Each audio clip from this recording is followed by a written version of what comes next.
അപ്പോൾ ഇനി നമ്മൾ മറ്റൊരു വാർത്തയിലേക്ക് പോയാൽ സംസ്ഥാനത്തെ വളരെ പ്രധാനപ്പെട്ട വാർത്തകളൊന്നാണ് അതല്ലേ. ഇന്നിപ്പോൾ റേഷൻ സമരം തുടങ്ങാൻ പോവുകയാണ്. അപ്പൊ അത് എങ്ങനെയാണ്, കാരണം ഇന്നലെയൊക്കെ ഭക്ഷ്യമന്ത്രിയുടെ പ്രതികരണം നമ്മൾ കണ്ടതാണ്. പൊതുവിതരണ സംവിധാനം ഉപയോഗിച്ച് വിലപേശുന്നു എന്നൊക്കെയുള്ള വലിയ ശക്തമായ ഒരു താക്കീതൊക്കെ നടക്കുന്നുണ്ട് മന്ത്രിയുടെ ഭാഗത്തുനിന്നും. അതെ, എന്തായാലും ഇന്നു മുതൽ റേഷൻ വിതരണം സ്തംഭിക്കും. 14,000-ലധികം വരുന്ന റേഷൻ വ്യാപാരികൾ ഇന്നു മുതൽ അനിശ്ചിതകാലത്തേക്ക് പണിമുടക്കും.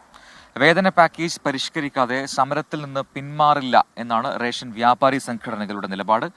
ഭക്ഷ്യമന്ത്രിയും ധനമന്ത്രിയും കൈയൊഴിഞ്ഞതോടെ മുഖ്യമന്ത്രി ഇടപെട്ട് ഉറപ്പു നൽകിയാൽ സമരം പിൻവലിക്കാം എന്നൊരു നിലപാടിലേക്ക് വ്യാപാരികൾ എത്തിയിട്ടുമുണ്ട്. വാതിൽപ്പടി വിതരണക്കാർ ഭക്ഷ്യധാന്യങ്ങൾ കടകളിലെത്തിച്ചാലും ധാന്യങ്ങൾ സ്വീകരിക്കില്ലെന്നാണ് വ്യാപാരികളുടെ നിലപാട്. എന്നാൽ ഗുണഭോക്താക്കൾക്ക് ഭക്ഷ്യധാന്യങ്ങൾ നിഷേധിച്ചാൽ ലൈസൻസ് റദ്ദാക്കുന്ന നടപടികളിലേക്ക് കടക്കേണ്ടി വരുമെന്നാണ് സർക്കാർ മുന്നറിയിപ്പ്. ആ കടയിലിരിക്കുന്ന എല്ലാ ഉൽപ്പന്നങ്ങളും സർക്കാരിൻ്റെതാണ്.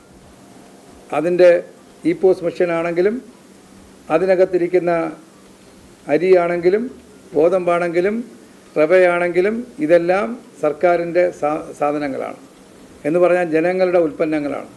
അത് ജനങ്ങൾക്ക് കൊടുക്കാൻ സർക്കാർ ആവശ്യമാണെങ്കിൽ അത്തരം ഷോപ്പുകൾ സർക്കാർ തന്നെ തിരിച്ച് കൊടുത്തതുപോലെ തിരിച്ചേറ്റെടുക്കേണ്ടി വരും. റേഷൻ വ്യാപാരികളുമായി ചർച്ചകൾ അവസാനിച്ചിട്ടില്ലെന്നും ധനസ്ഥിതി മെച്ചപ്പെടുന്നതിനനുസരിച്ച് ശമ്പള പരിഷ്കരണം വരുത്താമെന്നുമാണ് ഭക്ഷ്യമന്ത്രി വ്യാപാരികളെ അറിയിച്ചിരിക്കുന്നത്. സാധാരണക്കാരായ ജനങ്ങളെ ബുദ്ധിമുട്ടിലാക്കുന്ന തീരുമാനമാണ് വ്യാപാരികളുടേതെന്നും ഭക്ഷ്യമന്ത്രി GR അനിൽ പറഞ്ഞു. അർഹരായ ഒരാൾക്കും റേഷൻ കിട്ടാതെ വരുന്ന സാഹചര്യം ഉണ്ടാകില്ലെന്നും മന്ത്രി വ്യക്തമാക്കി. 24 തിരുവനന്തപുരം. അപ്പോൾ റേഷൻ വ്യാപാരികൾ അനിശ്ചിതകാലത്തേക്ക് പണിമുടക്കുന്നു. ഈ പറയുന്ന പോലെ മുഖ്യമന്ത്രി ഇടപെട്ട് ഉറപ്പു നൽകിയാൽ ഈ സമരം പിൻവലിക്കാം എന്നൊരു നിലപാടിലേക്ക് വരുന്നത് അത് പോസിറ്റീവായിട്ട് കാണാം അല്ലേ. കാരണം ഇതുമൂലം കഷ്ടത അനുഭവിക്കുന്ന ഒരു വലിയ വിഭാഗം ജനങ്ങളുണ്ട്. കാരണം ഇന്ന് മുതൽ റേഷൻ കിട്ടില്ല എന്ന് വരുമ്പോൾ എന്താണ് ഒരു ഈ പറയുന്നത് പോലെ എന്താണ് നമ്മുടെ അന്നം മുടങ്ങും എന്ന് പറയുന്ന പോലത്തെ അവസ്ഥയാണ്. അതുകൊണ്ട് തന്നെ അതൊരു ഇടപെടൽ എന്തായാലും ഉണ്ടാവട്ടെ. അധികൃതർ എന്തായാലും സർക്കാർ അടമനായി നിൽക്കുന്നു. എന്തായാലും ഇത് അംഗീകരിച്ചു കൊടുക്കാൻ കഴിയില്ല എന്ന് പറയുന്നു. ആ നിലപാട് നേരത്തെ വ്യക്തമാക്കിയാണ് ഭക്ഷ്യമന്ത്രി.